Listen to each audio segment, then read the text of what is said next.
And it looked kind of strawberry. how cool is that? Pink. Although I think they call it strawberry because it's time to pick the strawberries. That's what I thought too. Maybe you were looking at rose-colored glasses. Mavis colored glass. I call those my Mavis colored glasses. There you go. I like that. Okay, I've got 9 o'clock.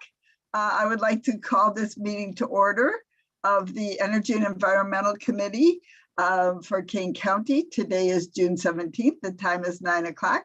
I am Mavis Bates, the chairman. Very honored to be the chairman of the Energy and Environmental Committee. Blair, would you please bring up the agenda?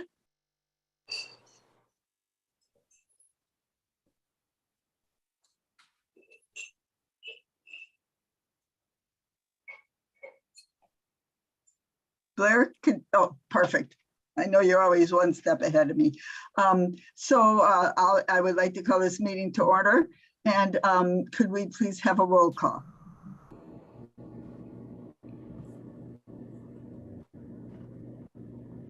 Is the clerk there in the room? Could you show us the room, please, Blair?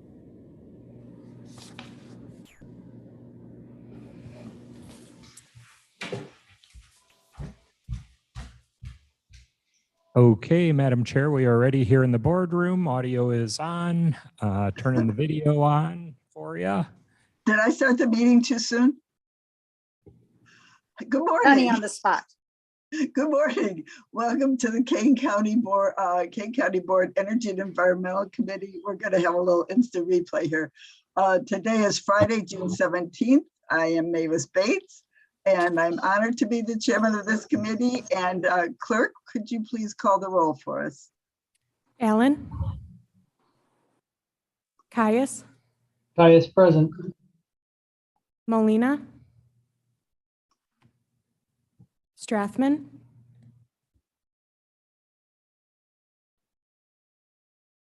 Wallace? Wojnicki? Bates? I'm having Here. trouble with my audio. Strathman is here. Okay. As of right now, you do not have a quorum. We do not have a quorum. Okay, well, I hope I get some more people here. Well, we will not make any votes today, I don't think. My program just locked up. I'm gonna have to go off and try to get back on here too. Okay, so all right, maybe we'll get a couple more people here in a minute. Then we cannot. Madam Chair, did you get my name for the attendance? Yes, we did. We did. Okay, great. Thank you. So Nikki, I know, is not going to be able to join us today. So, all right, we will have to wait and see. Allen is not here. Caius is here. Molina is not here. Strathman is here. Wallace is not here. And Bates is here. So that is not a quorum. We will have to postpone approval of the minutes. Is there any public comment to be heard here or online? Okay, I will turn it over to Jody Wolnick, who in this case is Ivy. Miss Ivy Klee will be presenting for Jody, correct? Yes. Hi, everybody. Good morning. This is Ivy. Jody is out of town today, so we have a couple of presentations. The first one on the agenda is an electric aggregation program report from our consultant, Sharon Derling, who is with us online this morning. Sharon, feel free to take it away. Good morning. Thank you for having me, and good to see you, Chairman Bates. Good morning. Madam Chair Bates. So just giving you sort of a midterm update, you're about halfway through the 2-year electric aggregation program, and which we've done since around 2015. This is the first program in which there has been a green element to it. That is, it's renewable energy offsets a portion of the consumption through this program. So good news, it's at zero added cost. So we'll go to the next slide, which I think kind of details just what you already know. It's a ComEd price match program. So again, zero added cost for any participant. It continues through August 2023. One thing that I think is kind of exciting is Kane County within the last few months via the program has been named an EPA Green Power Partner Community by the Environmental Protection Agency. And there will actually be 2 road signs that will be shipped. If you haven't received them already, Ivy, you will be receiving 2 road signs that could be posted anywhere outdoors, or do whatever you like with them for the community. Just to remind, it's for residents and small business owners only in unincorporated portions of the county, so Geneva excluded and so forth. Aurora and Dundee townships had already established their own referendum and aggregation, so they don't participate. Next. Let me also say that I'm happy to take questions. So I don't know if you raise hands or interrupt, but I don't mind being interrupted. So here's the certificate. And since I'm not in person today, but I plan to have Ivy present this to Madam Chair Bates, and here's your framed certificate. Beautiful. So it's exciting. I mean, I'm excited about it. And just to let you know, not a lot of communities participate in this. When we started this, there were a couple in Silicon Valley, maybe Portland, Oregon, and Washington, D.C. But Kane County is listed in the top 100 of municipal entities in the United States of America. I think it's kind of a big deal, partly as other communities, if they're buying renewable energy credits, they're not submitting them to the EPA. So kudos to the committee. Thank you. And I know Madam Chair Bates worked really hard on the city of Aurora too. So you get double credit, Madam Chair. I don't think anyone else. Yeah. Lewis, permission to speak? Yes, please, Ms. Lewis. Yes. Could you, Sharon, do you think it would be possible for you to come to the full board meeting next month and make a presentation? Because this is a big deal, and things that go on in environmental don't a lot of times get big recognition. And I think that would be a really good thing to put on our full county board agenda next month. Oh, I think that's a brilliant idea. That's why I join in. Yes. It is a big deal. I think it's very exciting. What is the date of that meeting? My answer is real yes, and then I don't really have much travel scheduled, so I'm likely to say yes. It's a morning. I think. It is the second Tuesday in the month, and maybe it's on the calendar. The 12th of July. Yeah, and it's at 9:45 in the morning. I think that's a pretty hard yes. I'll double check before confirming. Yeah, really. Thanks, Anita. Excellent idea. Awesome. And then, just confirm with Mavis, and then Mavis, if you would let Madam Chair know. Yeah. It Okay. is a big deal. And Awesome. Mann, Julie Mann. our Yes. Information officer, got pictures and. No, I mean, you can't. Okay, sorry for interruption, but I just, at that moment, I was like, we got to do this. You can Thank you. interrupt with brilliant ideas. Okay, Great well, plan. I can only be accountable for one in a day, so I'll be quiet for a minute. But if something pops in my head, I'll mention it. We've used you up for today. You have to store up again. Okay, Sharon, if you could come, that would be really fun. Sure. I'd honestly really like Ivy and Jody to, present if there's some little photo op. I mean, I can be there off in the corner, but they've really driven and, done the hard work. I mean, I try to make their load really light. That's my goal and my role. But, Ivy and Jody, they can have their fingerprints on it because they've. They'll be in the picture for sure. We'll get them up in the picture. The photo okay, op. next page. Okay.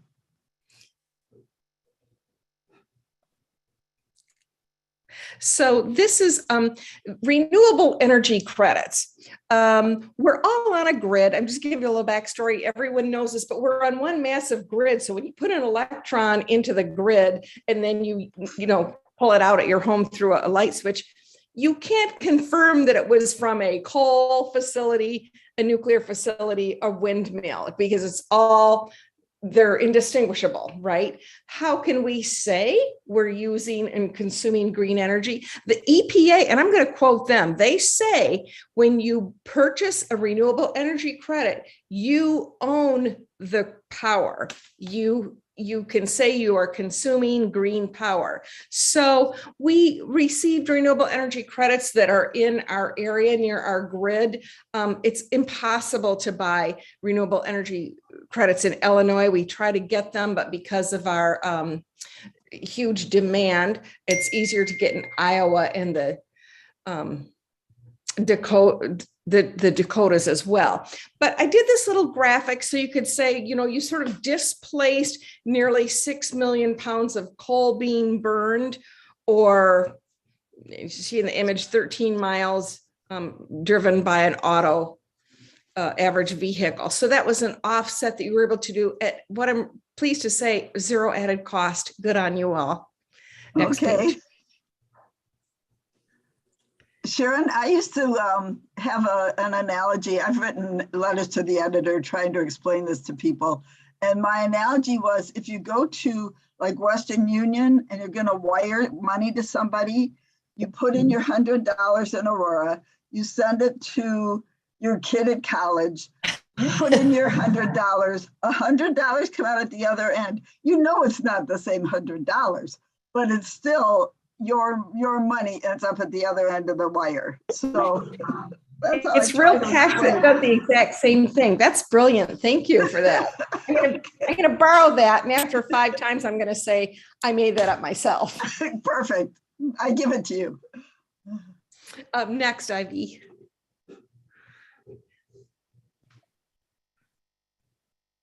Next page. So I brought this into play just to let you know that I'm going to just back up a little bit in our story here. Power markets are in disarray. This is common knowledge. We know this to be fact. Started with the pandemic where supplies really dropped because of production decline, then the war in Ukraine. And as everyone knows, who, even drives by a gas station, even if you're bicycling past a gas station, you just know that prices are pretty wild. So how did this affect your aggregation program? The residents are still paying exactly the ComEd rate, and that ComEd rate has spiked. But thanks to the Signage Act that Pritzker signed, it's kind of going to be evening out.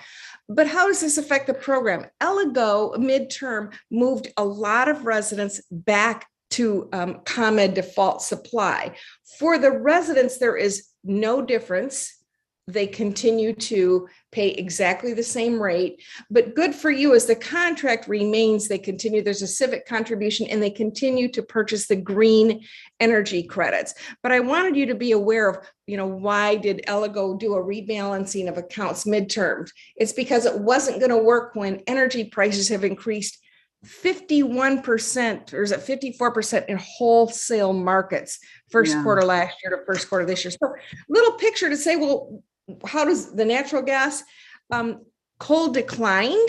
As you can see here, that's just what I wanted to show, from 42 to 22%. This is in ComEd territory, while natural gas generation doubled. So just a picture of, when natural gas is 38% of your bill and the prices are out of control and supply is really tight, that's why the ComEd rates popped up. Next page. Sharon? Yes. Maybe I should make this comment in a minute. Okay, maybe. But when I put in my solar panels about a year ago, ComEd rate was at about 7 cents. And I checked a couple of days ago, now it's at 11 cents. So that's my little solar panels. Now, instead of producing $2 a day, they're producing $3 a day or something like that. So great. It's a passive side income for you. Yeah, right. My new business. Okay. Thank you. There's some good news to this distressing news. The ComEd supply rate was an annualized nearly 7.5 cents. It's closer to 10 cents. And when you say 11, the summer rate is much higher. I'm giving you an annualized smoothed over 12 months. The summer rate is, right now it's 11.234 for this month, but in October, it will drop off significantly. It's just, they have two rates a year, summer high, non-summer low. I already talked to you about what, free trade and energy is over. We have decades ahead of us in which the oil markets will not be the same. So I don't know how programs will be next August when it's time for renewal, but I think things would be settled down a bit. But the flow has been super interrupted between nations. And it's even costlier to transport because we've got to avoid certain nations. Some good news is the ComEd rate increases offset by this. I mentioned the Signage Act, Governor Pritzker signed carbon mitigation credit. And I was shocked to discover it is for the month of June, over 4 cents per kilowatt hour. So Mavis, this arbitrage works really well for you. You're getting this credit back from your solar panels on the 11 cents, but under taxes and fees, the bottom portion of your ComEd bill, you'll see a very large credit. If you use 750 kilowatt hours a month, you're going to get $32 in credit back. So this is, we didn't know how much this would be, that $10 to $20 a month. It may be more for most folks. So we can kind of settle down about the higher rates. As long as oil prices remain high, that rebate from nuclear reactors will be high too. So not quite as traumatic as we expected. Next page. This is just the last page. I just wanted to show this ComEd spike, and I'm going to make a new chart and add sort of the offset of that 4 cents. It's going to bring that high spike you see on the far right, such that your effective rate with this offset from the Signage Act carbon credit will bring it down to more normalized levels. Happy to take questions. That's what we have here. And are there any questions? I have a million. Questions? Can you explain in a very short way why the nuclear is giving these rebates? Well, I know it's part of Signage, but I don't understand the logic, to tell you the truth. It's complicated, and I kind of fear not saying this properly, so I may come back to you, but essentially with energy prices spike so high because of natural gas, somehow those prices are tied to nuclear generation prices. And the governor didn't want, should that happen, nuclear plants to be getting a windfall with other energy generation prices. So rather than have part of it was they were scheduled to be closed. So nuclear reactors are going to be closed. We'll keep them open if you agree to pay a rebate such that you're not reaping massive profits. So that might not be. There's some kind of justice there. Yeah. Okay, thank you. Does anybody else have any questions they'd like to ask? Okay, well, hopefully, Sharon, we'll see you on July, whatever I said, 17th. 12th. 12, yes. I'm going to put that on my calendar, and I'm 98% confirming right now. I just need to double check. I look forward to that. Ivy said you live a little bit far away. In the city of Chicago, but I love my drive to Bucolic, Geneva. It's gorgeous. I enjoy it. Okay. Well, then hopefully we'll see you next month. And thanks for this report. It sounds like good news to me. We're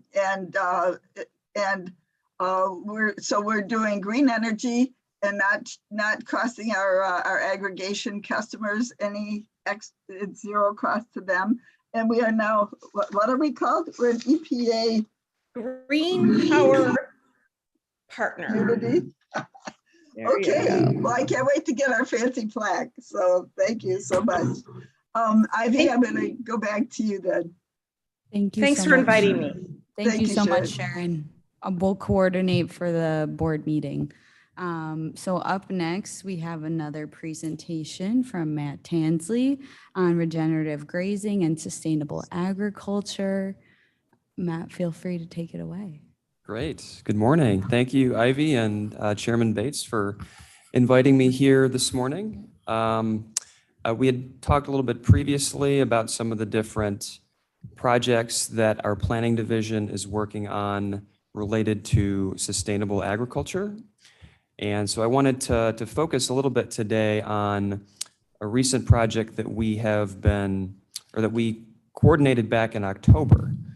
This was a training and a field day for farmers and prospective farmers that were interested in learning more about the topic of regenerative grazing.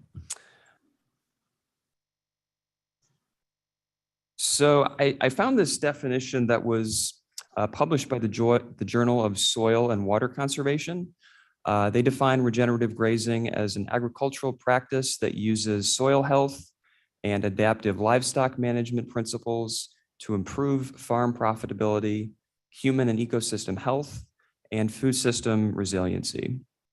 That is a little bit complicated, so I did find a graphic that I think illustrates it a little bit better in terms of how livestock interact with the land that they're grazing on and how that supports different sustainable and environmental goals and provides good benefits for the soil.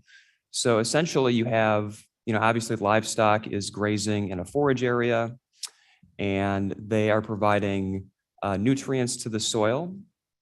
And so they're being constantly being repositioned over time. So I'll show you some photos a little later on from the field day, but you essentially have these movable paddocks, these fenced areas. And so livestock will graze in one section and then they'll reposition and the grass will rejuvenate. And in the process, as the grass is rejuvenating, it's drawing carbon dioxide out of the atmosphere, and that does get retained in the soil, providing that environmental benefit. I love that picture. And so the field day was hosted at Allgrass Farms. This is in Dundee Township at the Brunner Family Forest Preserve, right off of Route 31. And so Cliff McConville is the farm manager there. And so he led the training and gave the tour of his farming operation. We had about 20 individuals in attendance. Most of them are currently farming. We did have a small number that are interested in transitioning into agriculture. But the majority there are not currently livestock farmers. So they were there to learn more about how Cliff manages his operation and, potentially building their knowledge base to get into that. Matt, some of us went to the other session at Allgrass. So we were on the hay rack when the cows came over and started scratching themselves on the hay rack. So it was Chris Gaius and me and who else was there? Was it Cheryl? Were you there? Anyway, this is nice pictures. I missed that fun. Yeah, so we didn't get quite that close, but we did take the hay tractor out to the field and get some pretty, relatively close, but at a safe distance. And so this was in part sponsored by the Forest Preserve District, but we did receive some funding from a couple of foundation partners to put this on. So we were supported by, part of it was from ComEd and Open Lands, and then we also received, I'm sorry, this was actually supported by it's a nonprofit that supports studies for regenerative grazing. I'll think of it in a minute. But anyway, so the operation includes, you're looking at beef cattle, but the operation does include dairy cattle as well as chickens, meat chickens, laying chickens, as well as turkeys. So it's a pretty pigs, diverse. right? He's got some sorry? pigs. He's got some pigs, doesn't he? We didn't yeah, I get to believe see you're- them. Yeah, we didn't get to see him either, but yeah, I believe you're right about that. So he took us around and showed us his operation, and he was just able to answer questions along the way and provide some pretty good insight into the operation. So he operates on about 80 acres, and so the farm. The grazing area extends from the farmstead near Route 31 and then extends all the way east to the Fox River. And so the grazing rotation moves in an east to west pattern. So it goes out and back and out and back. And that's how the paddocks are moved. And so this is a picture of a livestock shelter. So this primarily gets used in the winter. So when the cattle are out grazing and, the conditions are getting cold and wintry, they can, huddle together and keep warm when they need to. And it's actually built on some, like a wooden sleigh where it can just get hooked up to a tractor and they can drag it and reposition it when the paddocks get moved.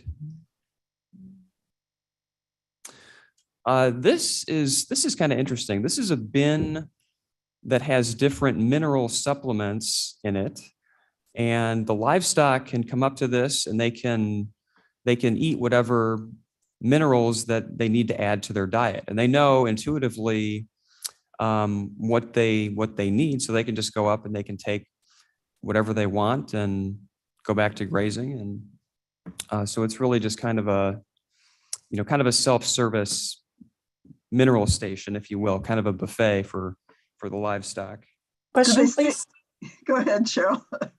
What are the minerals that are in that? That's so very interesting. That's a good question. I'll have to follow up on that. But yeah, I would really have that offhand. appreciate Yeah. if you did that. I would really like to know. That's fascinating. Okay. Yeah, I'll look into that for you. And they just stick their noses under that tarp and help themselves. Yep, that's how self-service, they use huh? it. I know, it's just their own little buffet. And then in the winter, obviously they can't graze completely, so they do harvest hay so that they're able to feed them throughout the winter when there's snow down and the conditions are otherwise not suitable for regular grazing. And these are the chicken enclosures. And so there are 4 of these, and they move the same way that the livestock shelter is. You can see they're on these little sleighs, so they can just get hooked up to a tractor and they just get pulled right down the length of the grazing area. So, the chickens are feeding and they're providing nutrients into the soil, and then the grass will grow back and be rejuvenated, and the cycle just starts all over again. Madam Chair, another quick question. Yes, please. Go ahead. Do the chickens get to go for a ride while they do that, or are they out of that little unit when they move it? I think they move it slowly enough that the chickens can just kind of reposition, but that is a good question as well. That I might have to float that by Cliff also. It sounds like fun for the chickens. Right. And Matt, I think there's a sequence to this. First the cows, and then the cows poop. Then they move the chickens to eat the bugs off the cow poop. And then the grass grows, and then they move the cows back. So it's very methodical and natural. Right. Yeah. Yes. You're and right. Regenerative. Exactly. And regenerative, yeah. The cycle of nature. Good. And so this is what you're looking at now is the fencing. It's actually an electric fence or paddock, and it's hooked up to, I believe, a marine battery, and so that provides enough of a charge for that electrical fence to discourage the livestock. And so, as you can see, it's a pretty simple fence, so it's easy to move around and to reposition those paddocks when it's time to shift the livestock from one grazing area to the next. Is that a solar panel on there? I believe it is. Yay!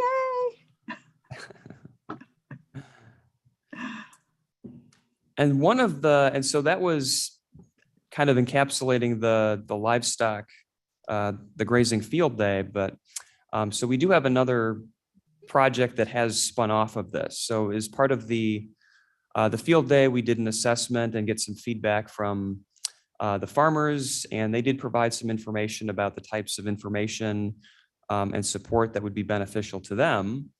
And they mentioned that any assistance with product marketing and business planning would be useful to them. So what we did is we were able to secure some additional funding from Compeer Financial.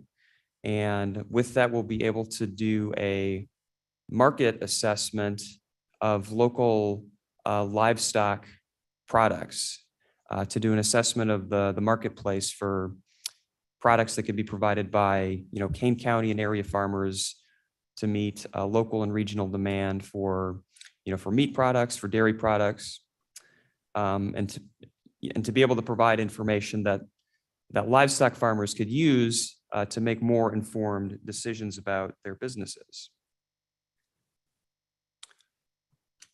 And so part of that is going to be developing a better understanding of what the real challenges are that farmers are facing. We did know that during the pandemic, there were a lot of issues being able to access processing facilities. Some of those, backlogs and log jams have eased a bit, but access to affordable and accessible processing continues to be a challenge, especially for smaller producers. And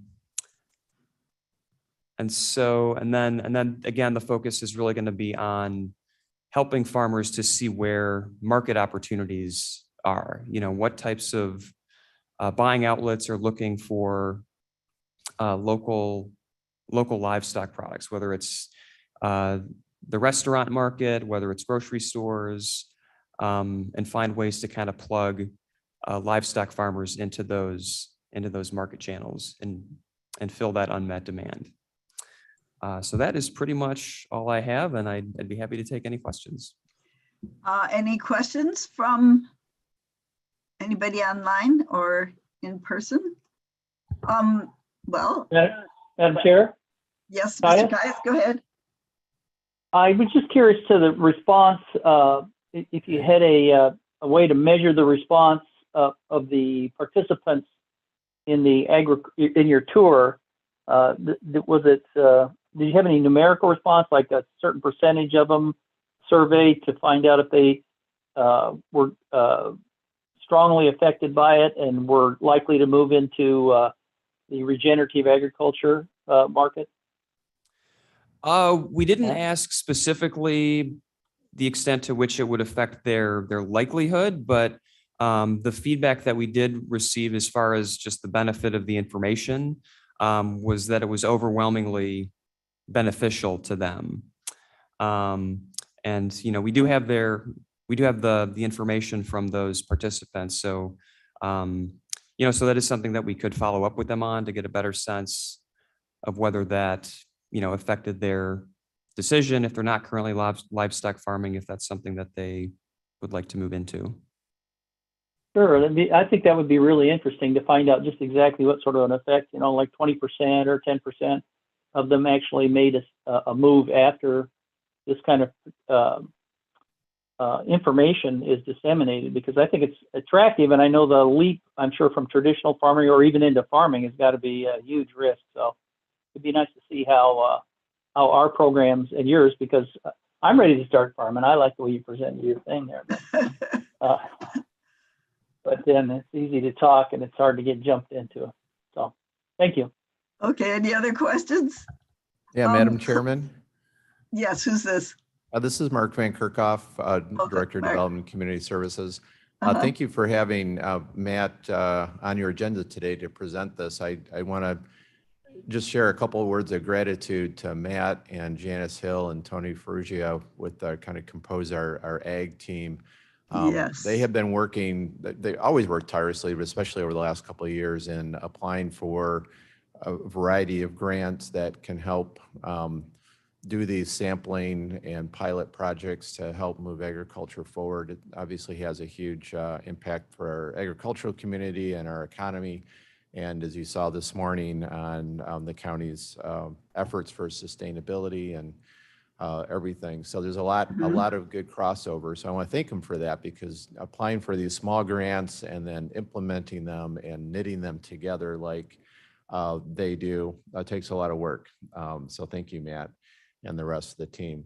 The other thing I wanted to do is make a shameless plug that what you've seen happen over the last years with these small grants we've been able to get have the potential to really be supercharged with the American Rescue Plan funding that our department has applied for regarding agriculture. So just urge you to keep that in mind, is that those programs move forward through the process, but these are the kind of things that we would be able to not only continue or enhance, but even supercharge, because it represent a huge influx and ability to do these things. So anyway, that's all I have, unless there's any other questions.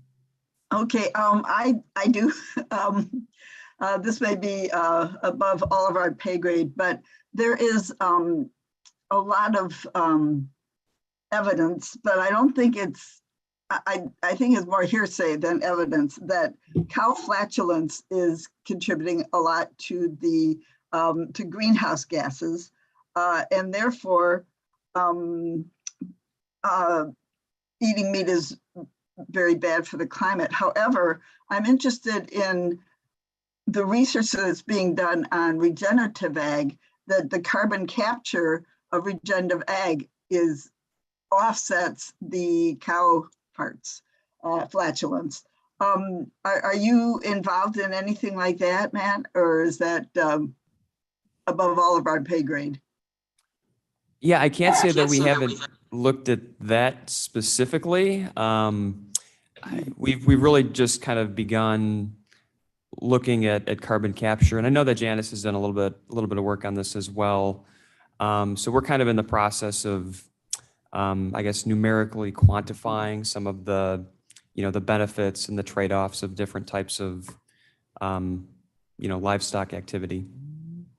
Okay, because I think that's actually some pretty good PR in a way for grazing cattle, because some people are saying don't eat meat and some people are saying do eat meat. But if this whole idea of greenhouse gases is a wash, a balance, then that would help farmers, grazing farmers.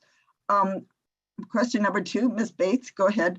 Are we helping our small farmers to do their own processing? I'm in a meat CSA, and my farmer has started doing his own butchering. Is that what some grants could be for?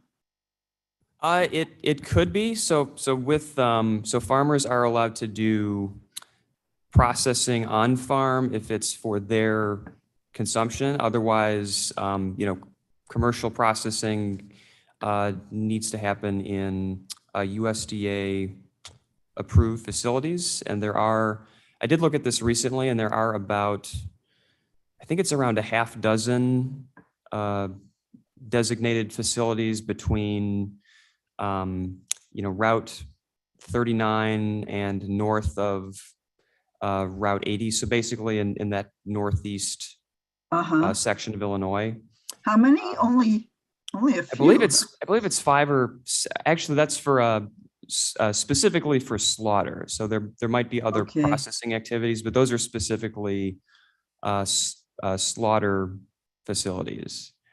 So there are a few, but obviously for that is limited, might be a challenge for some smaller scale operators to be able to get their foot in the door. Okay, So so we're it going to has look to, at, so that's going to be part of the market assessment that we're doing, is to see, to what extent is that a challenge, and to what extent could, the county look at ways to make that a little bit easier. okay, that sounds very expensive. So, so I want to know, I want to put in a plug for one of my favorite books ever, The Omnivore's Dilemma, which talks a whole lot about, it has a third of the book is on commercial farming, a third of the book is on hunting and gathering, and a third of the book is on regenerative ag. So if you want to know more about this, that's after I read that book, I joined my Meet CSA. So I want to know how else we can help you, Matt. We are writing a climate action plan, and we are adding a section on agriculture and soil. So we'll be working with you. Ivy Clee is leading that. If you want to say just a word about that, Ivy. Yeah, sure. So we have a climate action implementation plan working group currently. We've just submitted RFQ for a consultant to help us out with the climate action implementation plan. We should be receiving proposals back from that soon. And then the plan will kind of go from there. Likely it'll be over the course of 9 to 12 months, and we'll be working with many different departments at King County as well as our municipalities, just so we can encompass all of the perspectives and all of the experts within the climate plan. So yes, Matt, we will definitely be working with you. Okay, thank you so much, Matt. This is really interesting, and yeah, let's keep working together. I think ag and E&E need to be best friends. So, okay, thank you. I'll go back to Ivy. Thank you, Madam Chair. So up next, we have a watershed group update from our senior water engineer, Rob Linke. Rob, you're next. Feel free to take it away. Good morning, members of the committee.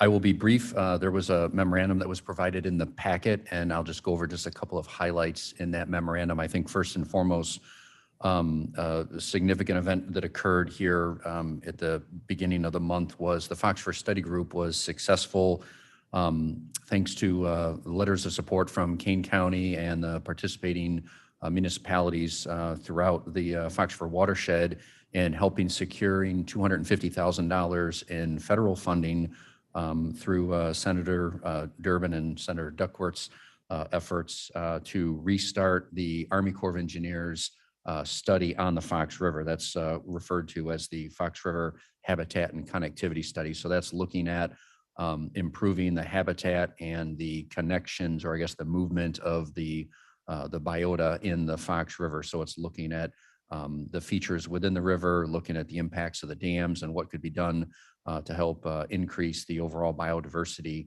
within the Fox River. And so that study had originally started almost a decade ago, and it was tabled due to some state funding issues. And it was kind of sitting there in limbo until we were able to secure this funding. So with that in place, we just had a kickoff meeting last week with the Army Corps of Engineers, and that study will be restarting. And I believe in about 18 months, that should be completed. The Army Corps of Engineers will be going in and talking or meeting with the municipalities up and down the river to talk about their sections of the river and how they can interface with this plan and provide input to the overall development of that plan. I think the other thing to highlight out of the memorandum, another significant advancement is Chicago Metropolitan Agency for Planning received a grant from the Illinois EPA to move forward with developing an update to the Tyler Creek watershed plan. So this is a comprehensive watershed-based plan. Again, CMAP will be spearheading the effort with support from the local watershed group known as the Tyler Creek Watershed Coalition. King County Water Resources will be heavily involved in this plan development as well. And again, this plan will be meeting fairly regularly, coordinating with the municipalities to identify water quality and habitat improvement projects throughout the Tyler Creek watershed to improve the water quality and the biodiversity within the watershed itself. I think that's it, unless you have any questions. Any questions? I have a question. I don't know where the Tyler Creek is. I'm sorry to say. I'm sorry to admit. Where's Tyler Creek? Okay. Yeah, Tyler Creek is, it's about a 30,000 acre watershed. It's up in the northern part of the county. It starts out in the Pingree Grove area and then drains through Gilbert's and then crosses under Randall Road up near Big Timber and makes its way out, actually discharges into the Fox River at Judson University. Wait, I have to look at my map of Kane County. Okay, thanks. Do you have anything to report on the creek that goes through our back acres? I don't know the name of that creek, but I know you were working on getting a study started. What's the name of that creek, please?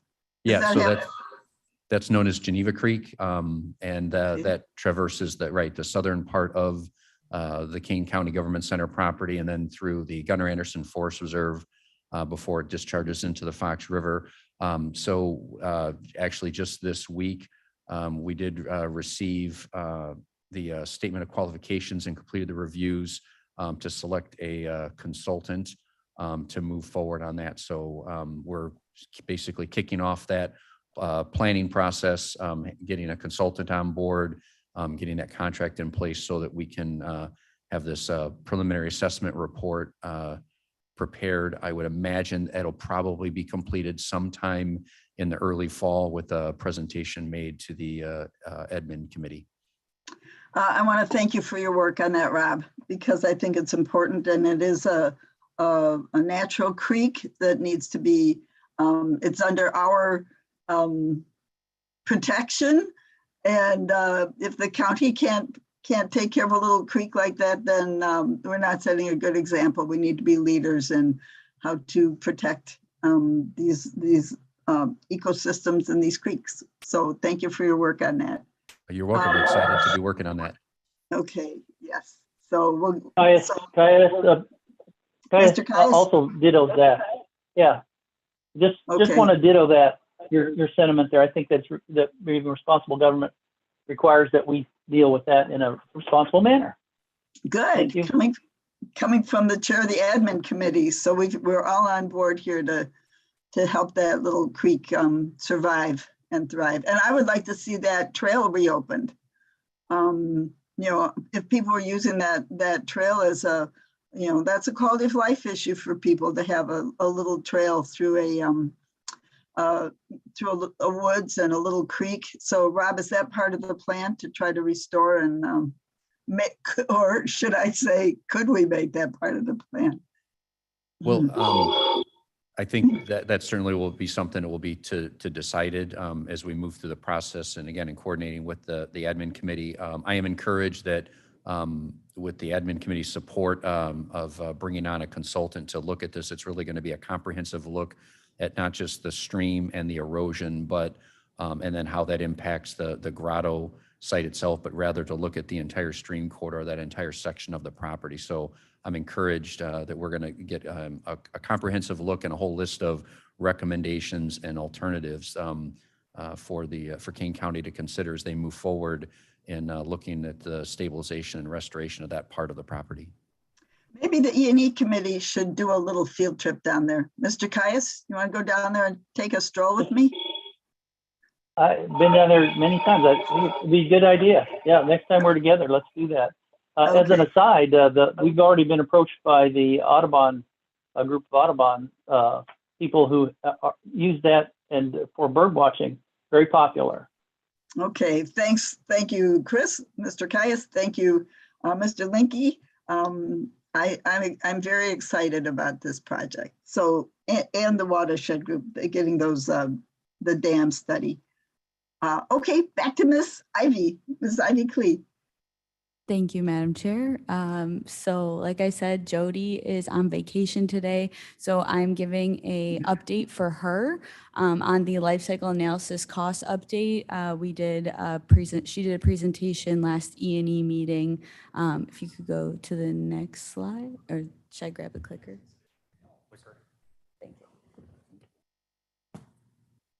All right. So she just wanted to provide a quick update as to where we are in the process right now. A draft of the life cycle calculator is being reviewed by our building management department and purchasing department. They're using a calculator that is based on the Harvard calculator, which will be able to calculate life cycle analysis costs. They are also in the process of verifying electric, water, and sewer costs for the rest of our buildings at Kane County. So the data is location specific. The calculator will calculate a greenhouse gas contribution, and they're verifying those numbers with ComEd. The video that was shared last month and the calculator will be presented at the July admin committee meeting, and the replacement commercial washer and dryer for the adult justice center that is currently out to bid will be used as a test case for the calculator. So that is kind of the moving force of pushing this initiative forward. If there are any questions, I can write them down and follow up with any questions afterward once Jody is back in town. But that's all I have for today as to the life cycle analysis cost update. Any questions? So I have a comment, Ivy, Ms. Klee. So the replacement for the commercial washer and dryer for the AJC, I thought that was a done deal, but it is still up for bid. So we are using the life cycle analysis for this will be our pilot case. Yes, That's exciting. I believe that is the case. Yes, that Okay. the replacement for the commercial washer and dryer is kind of like a smaller item on the list. So that'll be a test run for this type of calculation, and then we'll see how it goes, and it could potentially be implemented for future procurement costs. Will this need Mavis, this is Jody. That was the JJC that was approved. This is for the AJC. Ah, my mistake. Okay, so the JJC was already done, correct? So the AJC is, oh, thanks, Jody. I thought you were on vacation, but thank you for your help. I am. Okay, thanks. Okay, so thank you very much for that report, Ivy and Jody. And so this is exciting. Jody, will we need a resolution on this someday, or will this just be a policy that just gets accepted, or do we need a formally make this decision? It's a staff policy, so it's not something that would need to be approved in a formal resolution. Okay, all right, thank you. Okay, back to Ms. Klee, go ahead. So up next, I believe we have King County Recycling update. Claire is also on vacation, but I believe she's on the line.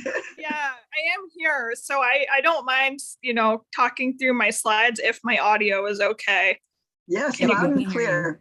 Okay, go great. ahead, Claire. Okay. Yeah, so I just figured I would give a quick update since I coordinated my first event for the county.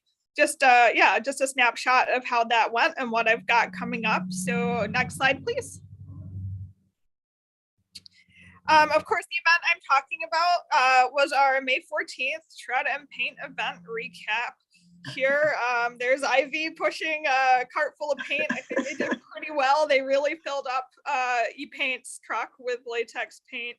And we got a lot of shredding done as well. I think I have numbers on the next slide, please.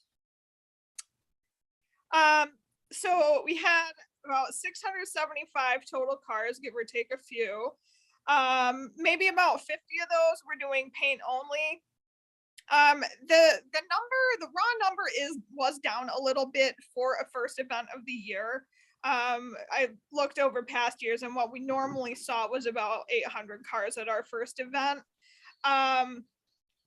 One thing I'm doing to make sure we are just, doing absolutely the most we can do to get the word out properly for the events.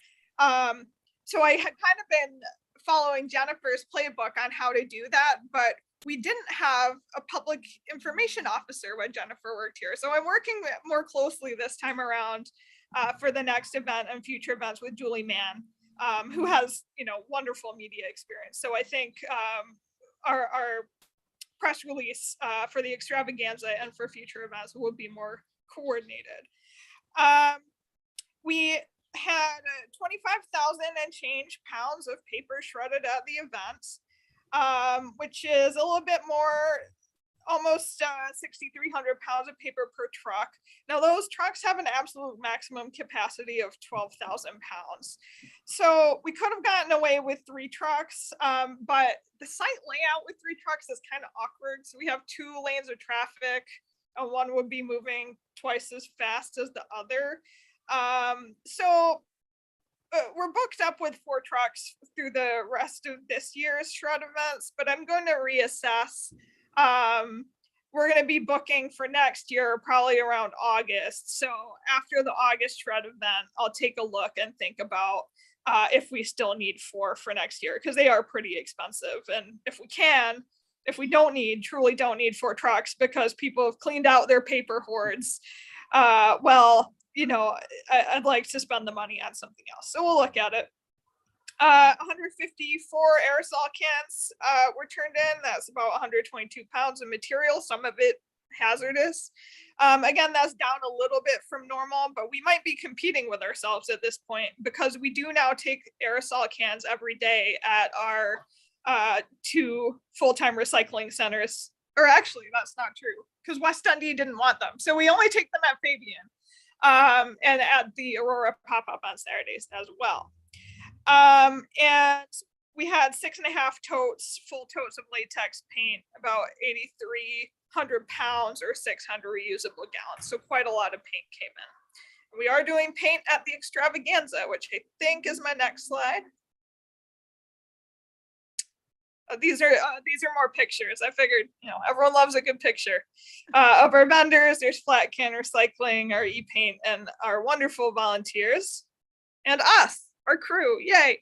Okay, the extravaganza is coming up on July 9th. The items we will be accepting include aerosols again and the camp fuel containers as well through Flat Can.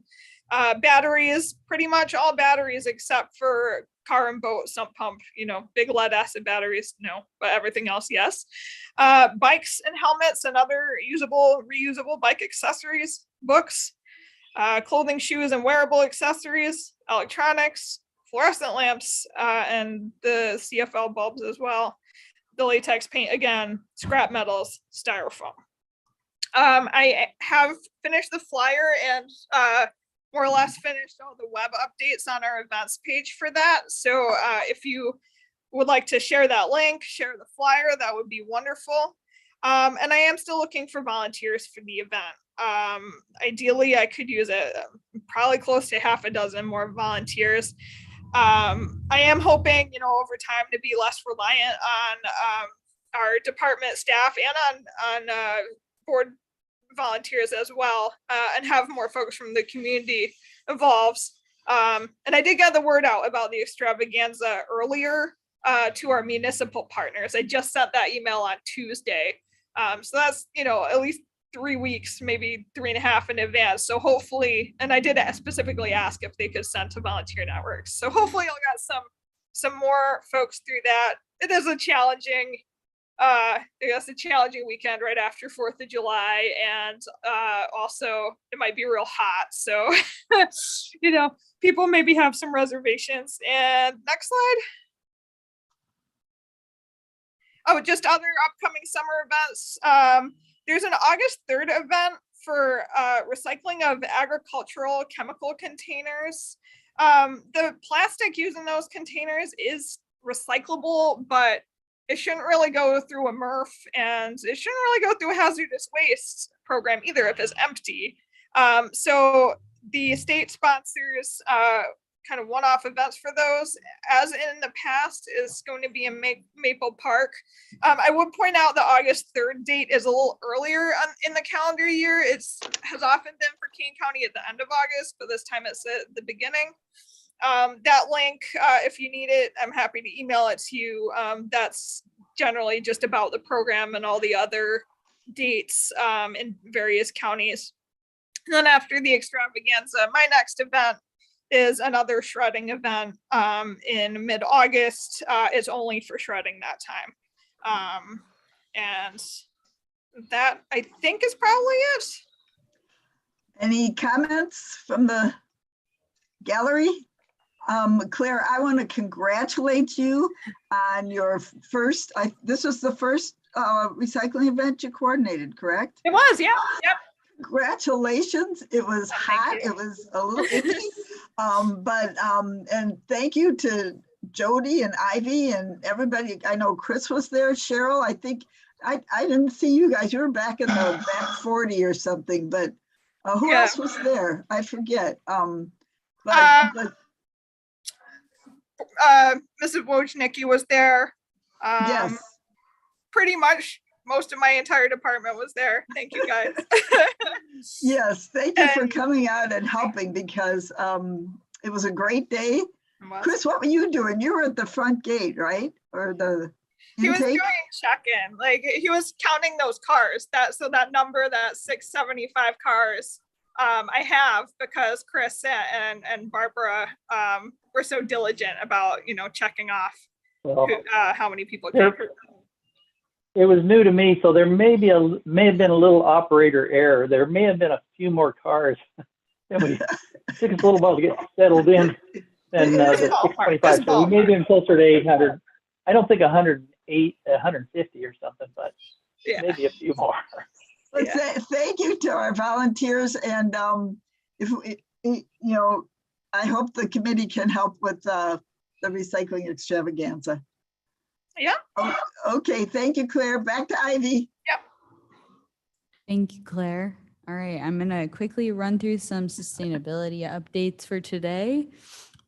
I wanted to update all of the committee members on the solar project.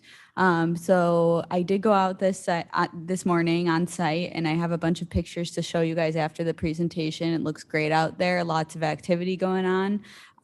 We are mobilized on site. The ground moving has begun and is well underway. The stormwater culvert extension is underway. After we complete the stormwater work, the ground moving shifts to leveling of the north berm and the creation of the south berm. And you'll be able to see from the pictures that I took today, both of those are currently happening. We will be receiving modules and transform. So I believe that we've received a couple trucks of deliveries of modules already, and transformers, and we have more deliveries on the way. We are going out to bid for the landscape plan to be ready to plant all of the trees that are going to be involved in that plan by the fall.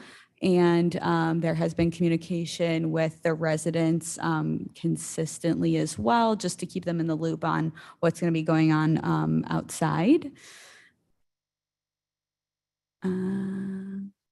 Blair, can you move to the next slide, please? Hang on one second. Oh, here we go. All right. So we also planted 10 trees on June 3rd. We received 20 trees from Chicago Region Trees Initiative, and we had an event on the 3rd of June to plant 10 of those trees. We planted deciduous trees, and we are going to be receiving 10 conifer trees from them as well, but those trees were too large for us to be planting ourselves, and they're going to go in the fall with the rest of the trees. So those trees were planted. I do have some pictures of those two. The trees are getting watered currently, and the rest of them will go in the fall. There's a picture of everyone who helped us out on the 3rd. It was pretty hot, but we had a great group. This is a map of where the trees are on site. They're on the corner of Britcher and Peck Road. There's some pictures. There's Claire, and there's board member Mark Davist with our Chicago Region Trees Initiative representative Trinity. Let's see if I have any. I have some more pictures. Blair, if you could pull up that PowerPoint slide. I have a bunch of pictures from this morning. All right, here we go. Wow. So the picture on the left is the South Berm. I was standing right to the north of Britcher Road when I took that. And then the picture to the right is northwest facing. You can see some excavator equipment out there, and they've done a lot of work. There's a lot of, ground dug up.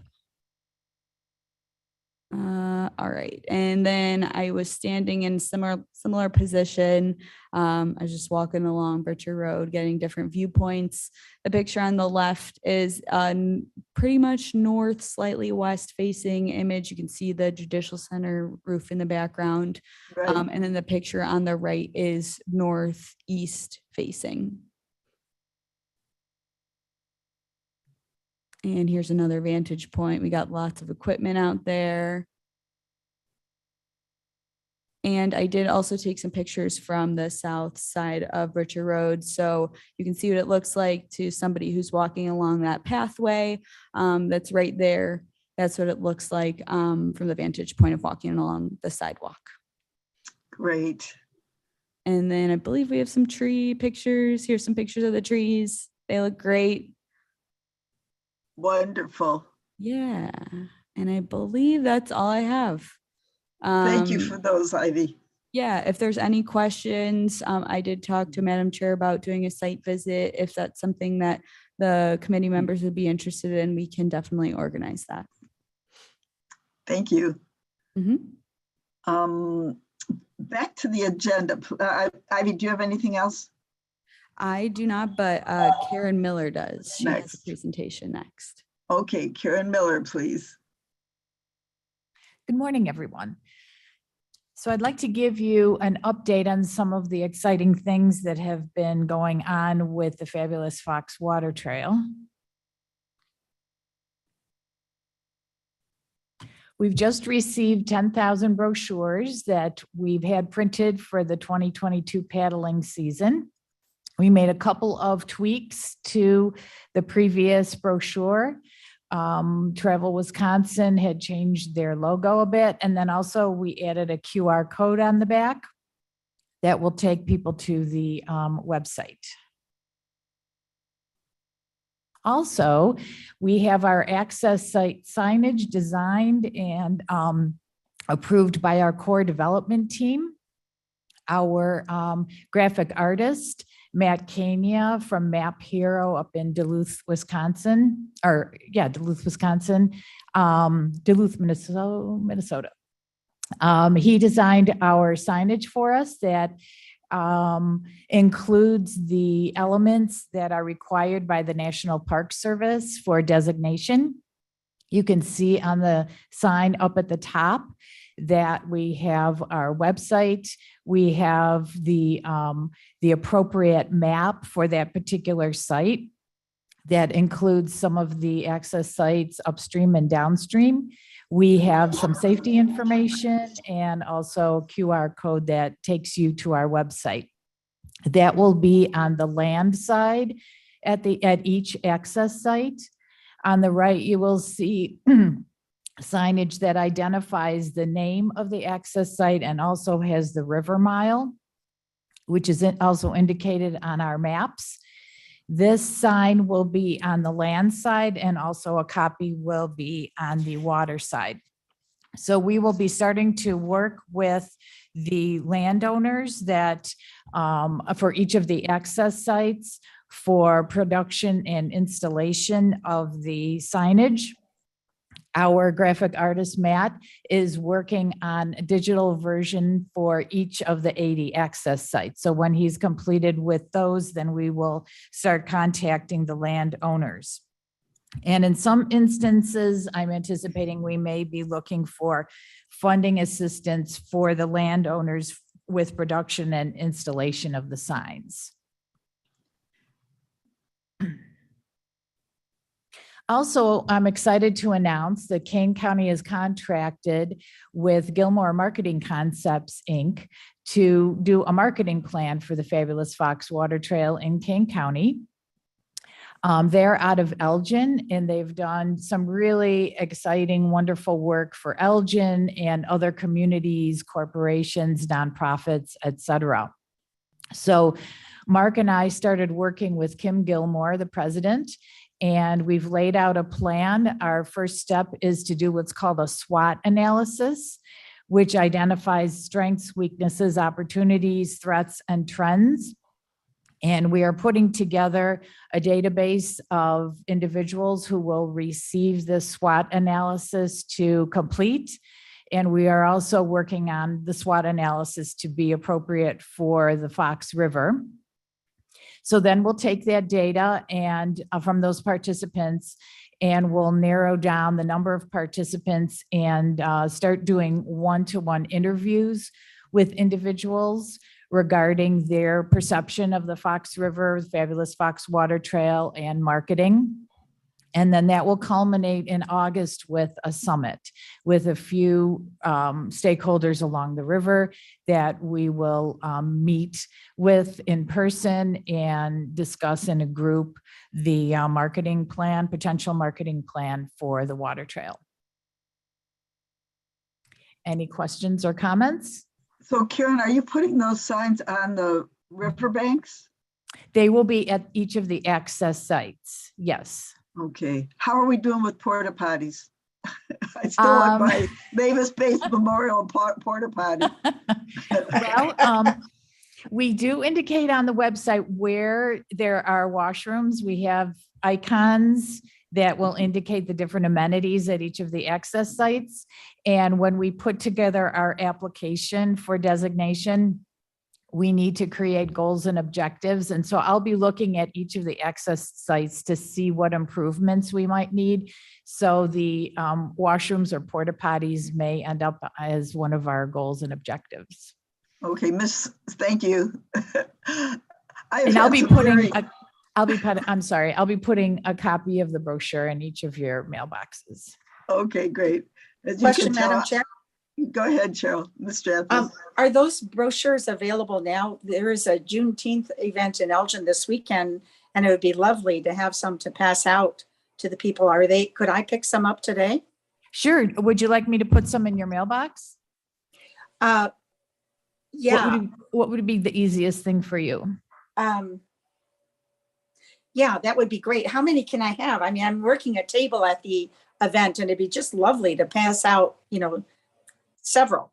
Well, can I give you a packet of 100? Or would you like maybe more? 200? I can always sure. return what I don't use, but 200 would be fabulous. Sure. And I can drop them off somewhere for you if that would be more convenient on, my way home this afternoon. Whatever's best for you. In my limited travel ability right now with my broken leg, that would be fabulous. Can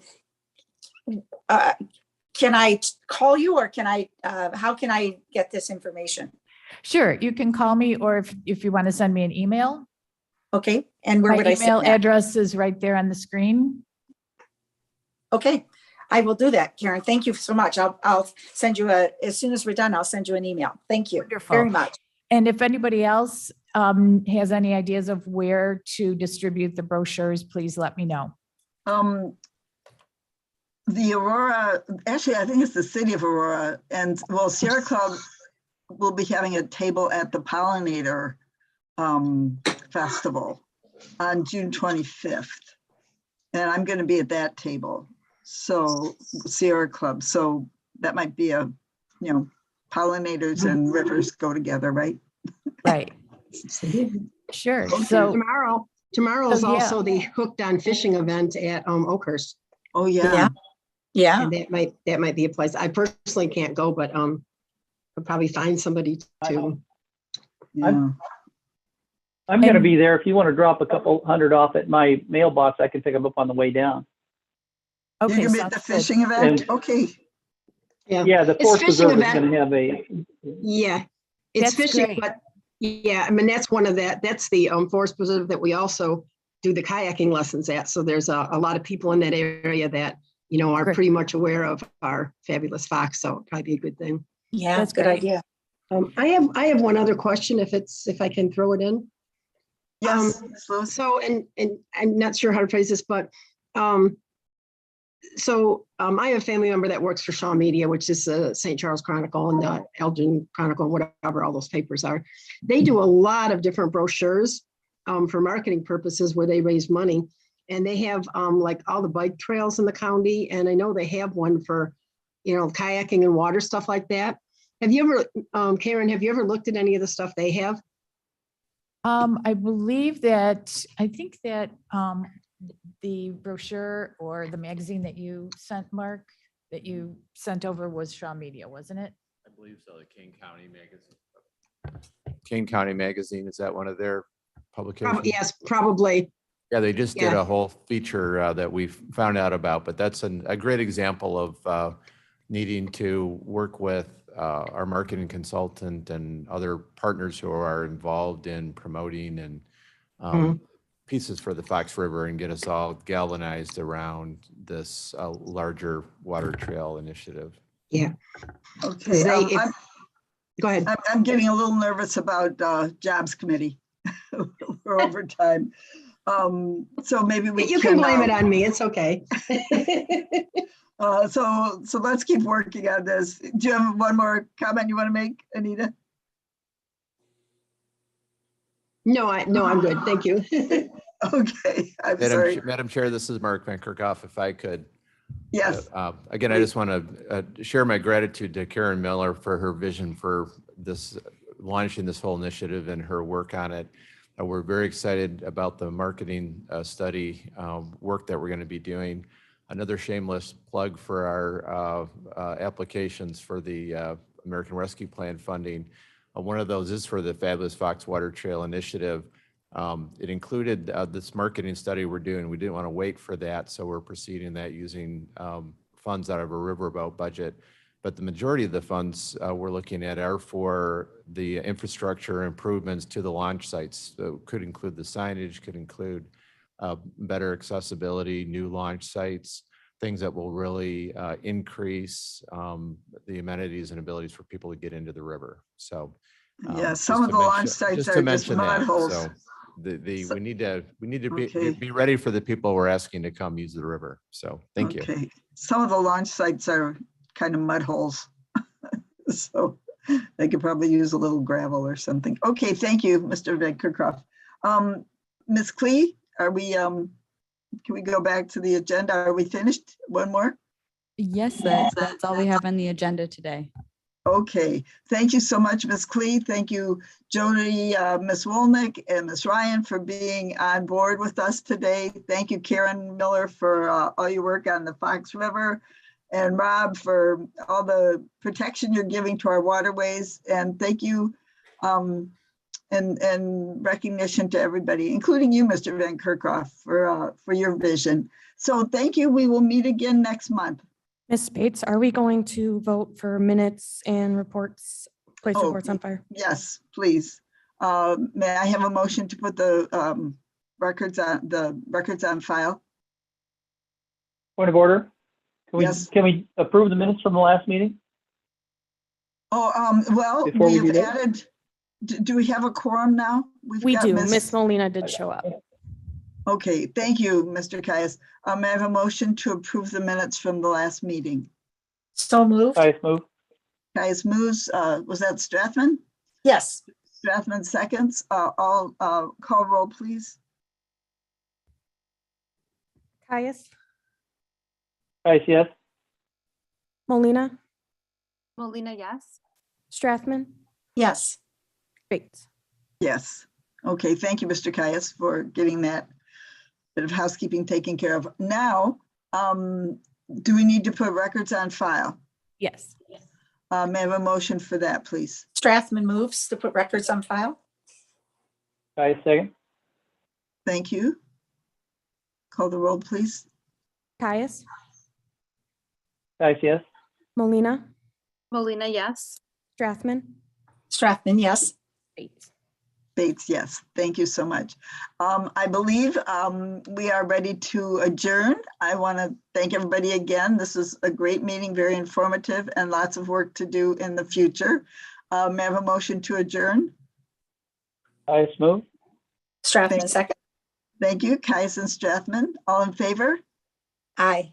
Okay, this meeting of the Energy Environmental